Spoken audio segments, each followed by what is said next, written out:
Chef Winner épisode 18, prise 1. Bonjour à toutes et à tous et bienvenue sur Chef Winner, votre chaîne du partage de la passion du cinéma et de la pop culture.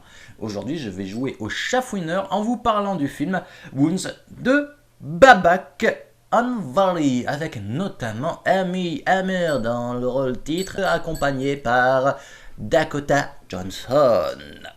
Mais avant d'aller plus loin, vous connaissez la chanson habituelle, mais si vous entendez du bruit, c'est normal parce que de ce côté-ci, il y a des lapins, chats, toutounes, co-réalisatrice et cadreuse, et comme il fait chaud, blablabla, blablabla, fenêtre ouverte, blablabla, blablabla, bruit. Synopsis. Après avoir ramené un portable perdu lors d'une bagarre, un barman de la Nouvelle-Orléans commence à recevoir d'inquiétants messages.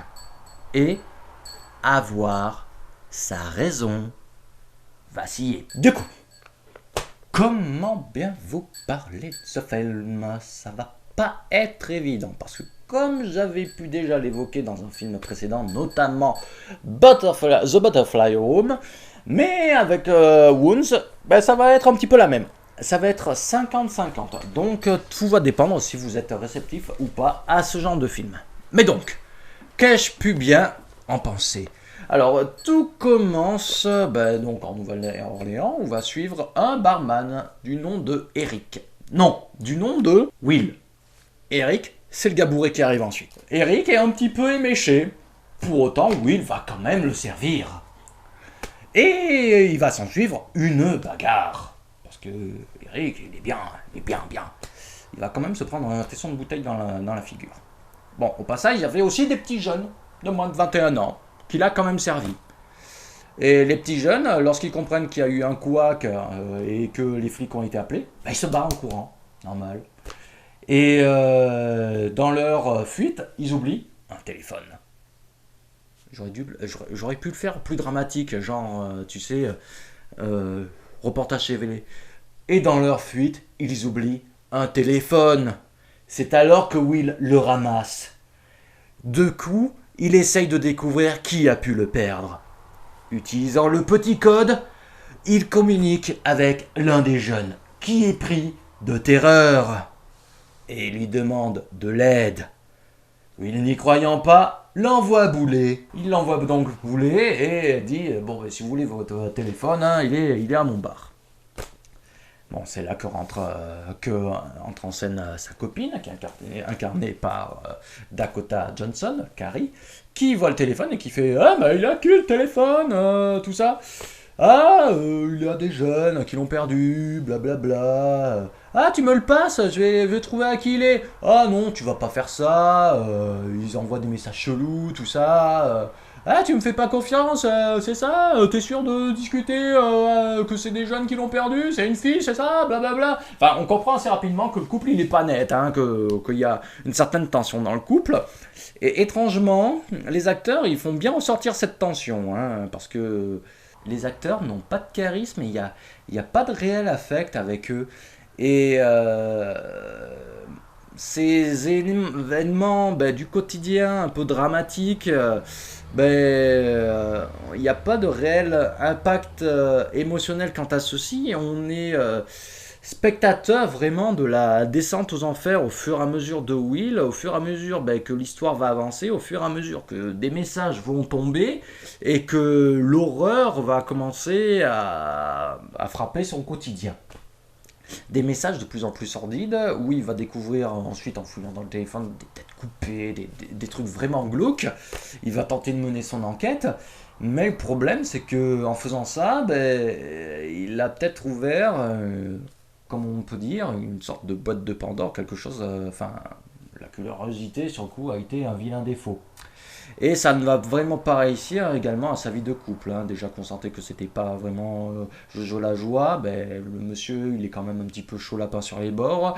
Et il est quand même très très attiré par une autre femme du nom de Alicia. Bon, après j'ai essayé de pas trop m'étaler sur le film parce que là je rentre un petit peu dans les détails. Ça serait dommage de vous cacher sur certains points, certains éléments scénaristiques du film qui peuvent venir à vous surprendre. Mais il faut tout de même noter que l'alcool, la drogue, la violence physiques, relationnelles dans un couple sont tout de même présentes. Enfin, outre l'aspect horrifique qui arrive de par des hallucinations qui sont quand même un petit peu dérangeantes, qui jouent par intermittence, c'est-à-dire que c'est des fois des petits flashs mais qui durent moins d'une seconde. On voit un œil à vif près de la caméra, des trucs un petit peu visqueux, c'est dégueulasse, hein, notamment que le film insiste beaucoup sur les cafards, des cafards qui vont se faire de plus en plus présents que le film avancera, et également un tunnel dans lequel on s'enfoncera avec Will de plus en plus profondément au fur et à mesure que le film avancera. Après, on peut faire tout de même un parallèle, enfin, même si le film s'axe sur un côté ésotérique, à un moment donné, ça se fait comprendre, hein, qu'il y a une histoire de magie noire, de rituel un peu sordide dans le truc. Mais est-ce que c'est réel ou est-ce que c'est l'imaginaire de Will? Parce que au fur et à mesure, on le voit un petit peu s'engouffrer dans certains travers. C'est pour ça que je parlais de violence dans le couple, d'alcool et de drogue. Et c'est difficile de ne pas y voir justement une sorte de, comment dire, à savoir si c'est vraiment de la magie noire ou si c'est lui qui s'engouffre dans ce poison qui est justement la violence, la drogue et l'alcool. Parce que quand on le voit des fois réagir, on a l'impression, sans trop vous en dévoiler, mais on a l'impression qu'il réagit bien envers des personnages. Je pense souvent, notamment aux flics, à ces deux potes flics qui sont des réguliers du bar auquel ils travaillent. Mais à un moment, ces mêmes flics, suite à une dispute dans laquelle ils l'ont soutenu, ils les remercient, tout ça. Mais la scène d'après, on les voit qui partent du bar en le regardant, genre, mais tu déconnes, mec. Donc, à savoir s'il les a vraiment remerciés pour lui et que c'est transmis de cette façon au spectateur, ou si il les a en irlandais et qu'au final, eux, du coup, c'est pour ça qu'ils se barrent. C'est pour ça que je pense qu'il y a plusieurs niveaux de lecture avec ce film et que c'est un film assez bizarre qui fait que c'est 50-50. C'est pour ça que j'en fais le rapprochement avec The Butterfly Room, parce que c'est vraiment un film, ouais, c'est un peu type thriller psychologique, horrifique, sur les bords. Du coup, oui, c'est vraiment 50-50 selon comment on est réceptif au film, comment on peut en voir certains aspects, savoir si on reste vraiment sur la base du rituel de magie noire ou si on va plus profondément et qu'on essaye d'y voir les petites choses que je vous ai expliquées. Mais après, c'est mon interprétation à moi. Pour terminer rapidement, notons les musiques du film. Elles sont très sordides, elles appuient très bien l'ambiance du film. On croirait presque entendre du vent.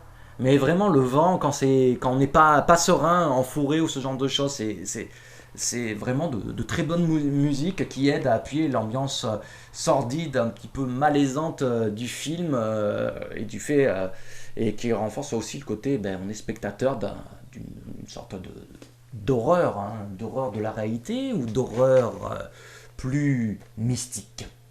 Ceci étant dit, moi je ne m'étale pas plus sur le film. N'oubliez pas, comme je vous le dis, c'est mon avis, mais les commentaires sont là pour en débattre. Donc n'hésitez pas à m'écrire, moi ça serait avec plaisir que je discuterai avec vous. Ceci étant dit, n'oubliez pas également de vous abonner, de liker, de partager, de commenter et de cliquer sur la petite cloche pour être notifié des prochaines vidéos. Je vous dis à la prochaine.